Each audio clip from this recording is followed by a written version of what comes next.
So the point of diversity, equity, and inclusion, as you often heard, is to wind up with a leadership class that, quote, looks like America.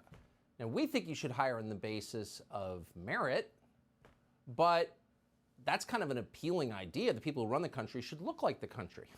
That's not what it's about at all, because no administration has ever looked less like America, just by the numbers, than the Biden administration. It's not about making the administration look like America. It's about discriminating against certain classes of people who don't vote for them, period. And now it's provable. Jeremy Carl at the Claremont Institute just ran the numbers, and this is in the Judiciary. He found that out of 97 federal judges confirmed under Joe Biden, total number of white men, 5. 22 are black women. So this is race-based hiring. It's illegal, but it's also not about looking like America. It's about punishing people. And it's also, incidentally, or maybe not incidentally, producing nominees for federal judgeships who know nothing about the Constitution, like this person. Judge on the far end. Tell me what Article 5 of the Constitution does.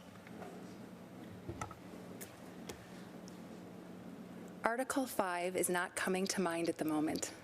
Okay. How about Article 2? Neither is Article 2. So she doesn't know what's in the Constitution, but she's going to be a federal judge whose job it is to interpret the law against the Constitution. Okay.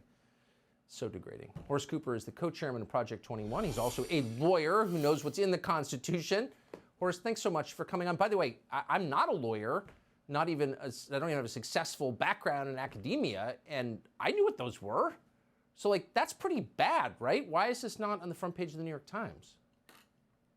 Well, it should have been, Tucker. You know, I actually taught an Article 1 course all about the legislative process at George Mason University.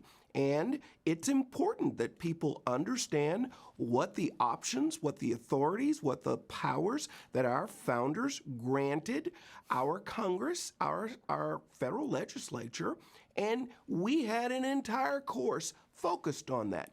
But George Mason, like other good schools, wants quality graduates. We want talented graduates, and we're interested in seeing to it that the people who leave with a degree are masters of the topic.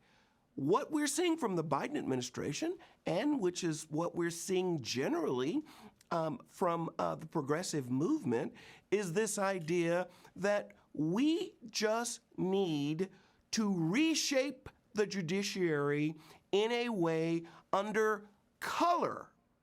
I use that term in a duplicative way.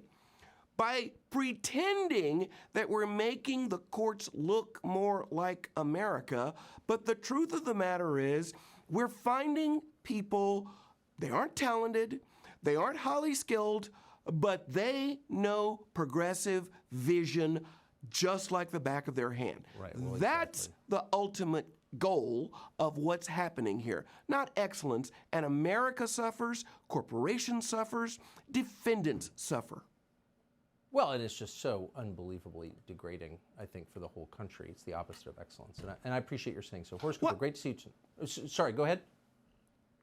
I was just going to say, we set up this independent judiciary as a way for every American, instead of self-help, which is the nasty way of saying I'm not going to rely on the legal or the justice system, our founders set up this independent judiciary so that we can get people to voluntarily agree to bring their disputes there. I don't want the cardiologist to be chosen by his color. I don't want the pilot to be chosen by his race. And I don't want the judiciary to be chosen that way. We need excellence. And this administration doesn't want that. Amen. Great to see you tonight. Thank you, Horace. Thank you.